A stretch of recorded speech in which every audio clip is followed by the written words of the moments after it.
கல்வி, கல்விக்கேற்ற வேலை, அதற்கேற்ற சம்பளம், அதை கொண்டு வாழ்கிற பெருமைமிக்க வாழ்வு, அதுவே எங்களுடைய கனவு. காட்டு வளம், கனிம வளம், கடல் வளம், மலை வளம், மண் வளம் எல்லாவற்றையும் காப்பது, தொழில் வளர்ச்சி, பொருளாதார மேம்பாடு, இவற்றுக்கெல்லாம் ஒரு அரசியல்.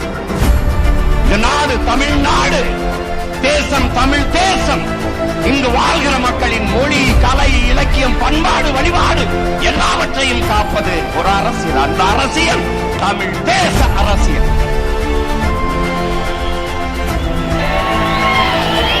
இந்த படையை வழிநடத்துகிற உங்கள் அன்பு மகன்